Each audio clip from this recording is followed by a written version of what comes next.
Capítulo 3. Diário de Jonathan Harker, a continuação. Quando verifiquei que estava prisioneiro, uma irritação profunda me tomou conta. Corri pelas escadas, acima e abaixo, tentando abrir as portas, mas em vão. Quando voltei, depois de algumas horas, tive a impressão de haver enlouquecido, pois minha conduta parecia de um rato apanhado numa ratoeira. Contudo, quando me veio a convicção de que estava indefeso, sentei-me calmamente e comecei a refletir sobre o melhor que havia a fazer. Ainda estou refletindo e não cheguei a uma conclusão definitiva. Somente de uma coisa tenho certeza, é que não devo permitir que o conde saiba o que estou pensando. Ele sabe muito bem que estou aprisionado, foi ele próprio que me prendeu e apenas iria me enganar se eu lhe revelasse os fatos. O que tenho a fazer é esconder meus próprios segredos e temores e conservar os olhos bem abertos. Mal chegará a essa conclusão, ouvi o barulho da grande porta de baixo que se fechava e percebi que o conde havia entrado. Ele não se dirigiu logo para a biblioteca, e, indo cautelosamente para o meu próprio quarto, encontrei-o arrumando a cama. Era estranho aquilo, mas confirmava a conclusão a que eu chegara, e não havia criados naquela casa. Quando mais tarde, através da greta da porta, vi o conde pondo a mesa da sala de jantar, não tive mais a menor dúvida. Aquilo era uma prova de que só havia uma pessoa no castelo, e, portanto, devia ter sido o próprio conde o cocheiro da Caleça que me trouxe aqui. Foi terrível pensar tal coisa, pois, se assim era, isso quer dizer que o conde pode dominar os lobos, como dominou, apenas levantando a mão, em silêncio. Por que toda aquela gente de Bistritz e da diligência tinha tido tanto medo por minha causa? Que significava o oferecimento do crucifixo, do alho, da rosa silvestre e da sorveteira? Bendita seja a boa mulher que amarrou o crucifixo em meu pescoço. Tocá-lo me dá força e confiança. É estranho que um objeto que eu devia considerar como uma prova de idolatria me proporcione tal sentimento de conforto. Mas pensarei nisso mais tarde. Por enquanto, preciso descobrir tudo o que for possível acerca do Conde Drácula, para que eu possa compreender melhor o que está se passando. Esta noite, talvez ele fale a respeito de si mesmo, se eu dirigir a conversa nesse sentido. Contudo, preciso ter cautela, para não despertar suas suspeitas. Meia-noite, tive uma longa conversa com o conde. Fiz-lhe algumas perguntas sobre a história da Transilvânia e ele se entusiasmou com o assunto. Ao falar dos acontecimentos, especialmente das batalhas, parece que os presenciou. Explicou-me depois que tem tanto orgulho com sua casa como consigo próprio. Quando se refere à sua casa, diz sempre nós, e fala no plural, como um rei. Nós os Equelis, disse ele, temos o direito de nos sentirmos orgulhosos, pois, em nossas veias corre o sangue de muitas raças valentes que travaram lutas leoninas para a conquista. Aqui, neste cadinho de raças europeias, a tribo de Ugri trouxe da Islândia o espírito belicoso que lhe deram Thor e Vod e seus homens se lançaram com tal afã nas praias da Europa e também da África e da Ásia, que os povos pensavam que tinham aparecido os próprios lobisomens. Também para aqui vieram e se encontraram com os hunos, cuja fúria guerreira varrera a terra como uma fogueira, até que os povos moribundos afirmassem ter nas veias o sangue daquelas velhas feiticeiras que, expulsas da Sítia, cruzavam-se com os demônios no deserto. Idiotas! Que demônio ou bruxo foi tão grande quanto Átila, cujo sangue corre em nossas veias? Não é de admirar que sejamos uma raça de conquistadores. Quando redimimos aquela grande vergonha de minha nação, a vergonha de Cassova, quem, senão um homem de minha própria raça atravessou o Danúbio e bateu os turcos em seu próprio terreno? Drácula. Não foi esse Drácula que inspirou aquele outro de tua raça, muito depois, que lançou suas forças através do grande rio nas terras dos turcos? Quando foi batido, voltou, e tornou a voltar, muitas vezes, embora tivesse vindo sozinho do sangrento campo de batalha, onde suas tropas estavam sendo massacradas, pois sabia que, no fim ele sozinho acabaria triunfando. Dizem que só pensava em si mesmo. Mas de que valem os camponeses sem um chefe? No entanto, os dias de guerra passaram. O sangue é uma coisa muito preciosa, nestes dias de paz vergonhosa. Já estava quase amanhecendo e fomos para a cama. Nota: em este diário se parece horrivelmente com o começo das Mil e Uma Noites, pois tudo acaba com o canto do galo, ou se parece com o espectro do pai de Hamlet. 12 de maio, comecemos com os fatos mesquinhos, verificados em livros e algarismos e a respeito dos quais não pode haver dúvida. Ontem à noite, o conde veio ao meu quarto e fez-me perguntas referentes a assuntos judiciais. Quis saber, em primeiro lugar, se na Inglaterra é lícito uma pessoa ter 2 ou mais procuradores. Respondi-lhe que, quem quisesse, poderia ter até uma dúzia de procuradores, mas que não era aconselhável ter mais de um empenhado na execução de uma transação, pois apenas um podia agir de cada vez, e mudar de procurador sem dúvida seria prejudicial aos interesses da parte. Ele pareceu compreender perfeitamente e perguntou-me se havia alguma dificuldade prática em ter uma pessoa para atender, por exemplo aos interesses bancários, outra para cuidar de embarques por via marítima, no caso de haver necessidade, em lugar que não fosse o da residência do procurador bancário. Pedi-lhe para explicar-me melhor e ele disse: Vou exemplificar. Nosso amigo comum, Sr. Peter Hawkins, que mora em Exeter, longe de Londres, compra para mim, por intermédio do senhor, uma propriedade em Londres. Agora deixe-me dizer francamente, para que o senhor não ache estranho eu ter contratado os serviços de alguém que mora longe de Londres, que fiz isto porque não desejava que outros interesses locais fossem satisfeitos, a não ser os meus. Assim, preferi ter meus interesses defendidos em Londres por alguém que lá não reside. Agora, suponhamos que eu tenha muitos negócios e deseje, por exemplo, embarcar mercadorias, para Newcastle, Durham, Harwich ou Dover, por exemplo. Não o faria com mais facilidade através de consignações para um daqueles portos? Respondi que sim, embora os procuradores tenham um sistema de agências. Mas, perguntou ele, eu teria liberdade de dirigir eu próprio as atividades, não é verdade? É claro, respondi. Tal coisa é feita, frequentemente, por homens de negócio, que não desejam que o conjunto de seus negócios seja conhecido por uma só pessoa. Ótimo! Disse ele, passando em seguida a fazer perguntas sobre os meios de fazer consignações e sobre os meios de se livrar de toda a sorte de dificuldades que pudessem surgir, e ser evitadas de antemão. Expliquei-lhe tudo isso, o melhor que pude, e ele me deu a impressão de que seria um ótimo procurador. O senhor escreveu, depois de sua primeira carta, ao nosso amigo, Sr. Peter Hawkins, ou a qualquer outra pessoa? Perguntou, depois. Foi com certa irritação que respondi que não, pois não tivera ainda a oportunidade de enviar cartas a quem quer que fosse.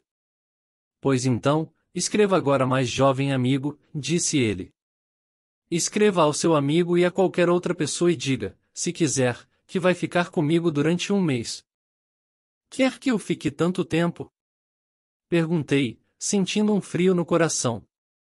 Desejo muito, e não concordarei com uma recusa. Quando seu patrão concordou em enviar uma pessoa em seu lugar, ficou combinado que seriam levados em consideração meus interesses. Tive que concordar, afinal de contas, estava ali representando os interesses do Sr. Hawkins, e não os meus. Além disso, enquanto falava, o conde Drácula dava a entender, pelo olhar, que eu era seu prisioneiro e tinha de fazer o que ele quisesse. Peço-lhe, meu amigo, prosseguiu, que só fale de negócios em suas cartas. Sem dúvida, seus amigos ficarão satisfeitos sabendo que o senhor vai bem e quando pretende voltar, não é mesmo? Enquanto falava, apresentou-me 3 folhas de papel e 3 envelopes, finíssimos, e compreendi, pelo olhar do conde, que estava insinuando que eu tivesse o máximo cuidado com o que escrevesse, pois ele poderia facilmente ler as cartas. Resolvi, assim, escrever apenas bilhetes formais, mas escrever em segredo, uma carta completa para Mr. Hawkins e também para a Fina, pois, para ela, poderia taquigrafar, de maneira que o conde não pudesse ler. Depois de escrever as 2 cartas, sentei-me lendo um livro, enquanto o conde tomava várias notas, consultando alguns livros que se encontravam em cima da mesa. Depois, pegou as 2 cartas e colocou-as junto com as suas e saiu, deixando-as na mesa, viradas para baixo. Olhei os endereços. Uma estava endereçada para Samuel F. Billington, N7, D. Crescent, Fitch, outra para Erleutner, em Viena, a terceira para Coates & Co., em Londres, e a quarta para R. Klopstock e Bileuto, banqueiros, Budapeste. A segunda e a quarta estavam abertas. Eu já ia olhá-las, quando a maçaneta da porta se moveu. Tornei para a minha cadeira, só tendo tempo de deixar as cartas como estavam, antes que o conde entrasse, trazendo outra na mão. Pegou as cartas que estavam em cima da mesa, selou-as e disse-me: Espero que me desculpe, mas tenho muita coisa que fazer esta noite. Encontrará todas as coisas que desejar, assim espero. Chegando à porta, voltou-se para dizer: Quero avisá-lo, meu jovem amigo, que, se sair destes aposentos, não deve, de modo algum, dormir em outra parte do castelo. É muito velho e as pessoas que nele não souberem dormir terão maus sonhos. Se tiver sono, volte para seu próprio quarto, ou para estes aposentos, pois aqui ficará em segurança. Mas se não tiver cuidado. Compreendi a insinuação perfeitamente, mas duvidava que pudesse haver pesadelo pior que o mistério que me rodeava. Mais tarde. Confirmo o que disse. Não receio dormir em qualquer lugar onde ele não esteja. Coloquei o crucifixo na cabeceira da minha cama, imaginando afastar os pesadelos. Quando o conde se retirou, fui para meu quarto. Algum tempo depois, como tudo estivesse em silêncio, saí e dirigi-me à escada de pedra, de onde podia olhar para o lado do sul. Dava-me certa sensação de liberdade olhar para a vastidão do lado de fora, embora me fosse inacessível, em comparação com a estreiteza e escuridão do pátio. Ao debruçar-me à janela, notei alguma coisa que se movia no andar de baixo, à minha esquerda, onde deviam se abrir, segundo meus cálculos, pela ordem dos assentos, as janelas do quarto do conde. Afastei-me e olhei, atentamente. O que chamara a minha atenção era a cabeça do conde, saindo para fora da janela.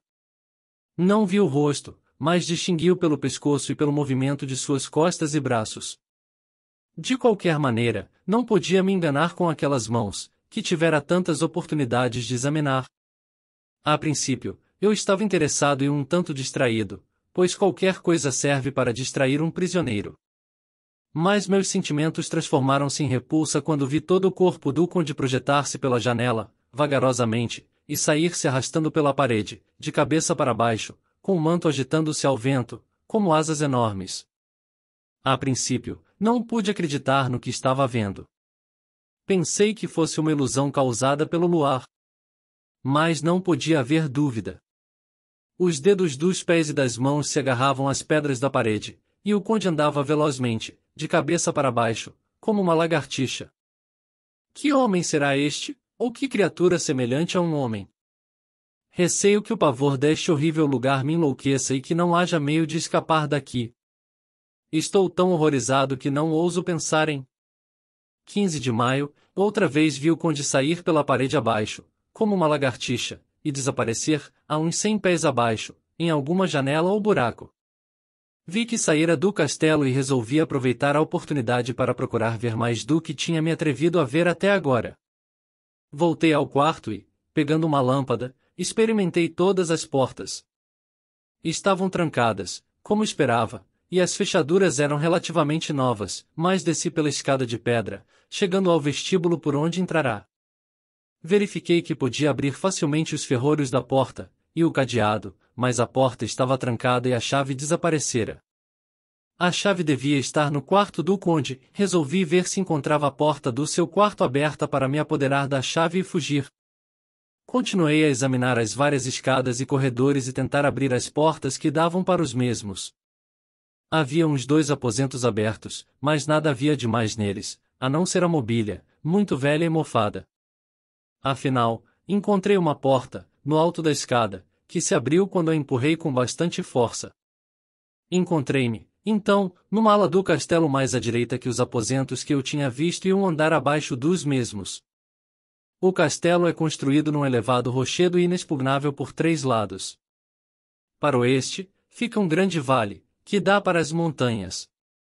Esta era, evidentemente, a parte do castelo ocupada pelas damas nos velhos tempos, pois a mobília era mais confortável que nos aposentos que eu vira até então. Aqui estou escrevendo, numa mesinha de carvalho, onde, possivelmente, nos velhos tempos, alguma jovem se sentou, enrubescida, para escrever cartas de amor. Mais tarde, em madrugada de 16 de maio, Deus conserve minha saúde, que é tudo o que me resta. Enquanto viver aqui, minha única esperança é não enlouquecer. Estou começando a ver sob nova luz certas coisas que tinham me intrigado. A misteriosa advertência do conde me atemorizou quando foi feita e me atemoriza hoje mais ainda, pois, para o futuro, ele terá um terrível domínio sobre mim. Depois que escrevi meu diário e que, felizmente, tinha colocado no bolso o caderno e a pena, senti sono. Lembrei-me da advertência do conde, mas senti certo prazer em desobedecê-la. O luar me acalentava e a vastidão avistada através da janela dava uma sensação de liberdade que me exaltava. Resolvi não voltar naquela noite aos aposentos. Puxei um grande divã para um canto, de onde podia me deleitar com a bela vista para Sul e para o leste. Creio que adormeci, tenho a impressão de ter adormecido, mas tudo o que se seguiu foi tão real que não posso acreditar que estivesse dormindo. Não estava só. O aposento não se modificara em coisa alguma e eu podia ver, no próprio chão, iluminado pelo luar, as marcas que meus pés tinham deixado na poeira. Em frente de mim, estavam 3 jovens mulheres, damas da nobreza pelas maneiras e modo de trajar. Pensei que era um sonho, pois, embora o luar estivesse por trás delas, suas sombras não apareciam no chão. Aproximaram-se de mim, olharam-me durante algum tempo e sussurraram algumas palavras umas para as outras. 2 eram morenas, com narizes aquilinos, como o do conde, e grandes olhos escuros e vivos, que pareciam quase vermelhos, em contraste com o pálido luar. A outra era loura e olhos cor de safira. Tive a impressão de conhecer aquele rosto, mas não pude lembrar-me de onde e quando. Todas 3 tinham dentes branquíssimos, que brilhavam como pérolas, entre o rubi voluptuoso dos lábios. A sensação que provocavam em mim era estranha, ao mesmo tempo de desejo e de pavor. Sentia uma vontade ardente que elas me beijassem com aqueles lábios vermelhos. Não devia escrever isto, pois algum dia a mina vai ler estas notas e sentirá ciúmes, mas é a verdade. Depois de sussurrarem entre si, as 3 mulheres riram, uma risada límpida, musical, mas tão forte que seria impossível ter saído de lábios humanos. A moça loura sacudiu a cabeça, sensualmente, e as 2 outras a estimularam. Uma delas disse: "Vai. Você primeiro e nós depois. Você tem o direito de começar." "As jovens são mais fortes", acrescentou a outra. "Há beijos para nós todas." Fiquei imóvel, olhando entre as pálpebras quase descidas, na agonia de uma deliciosa expectativa.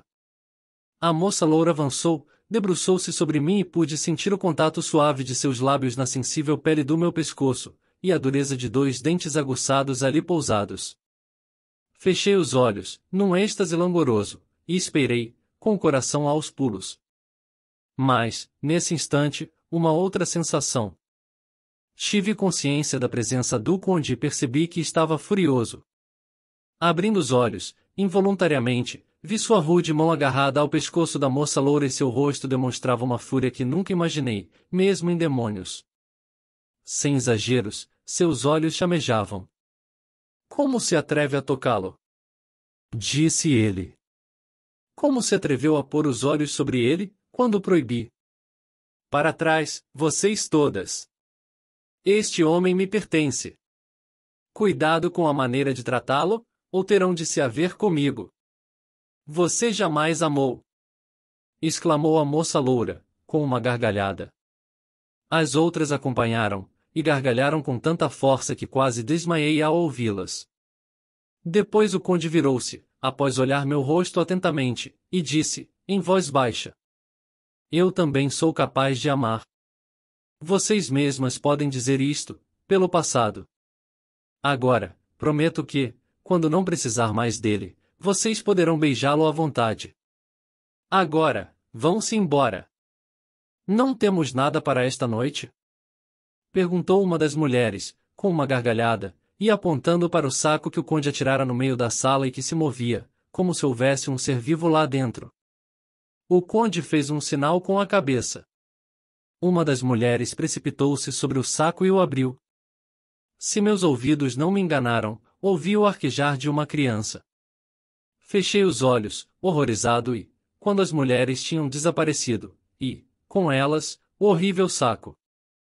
Perdi os sentidos.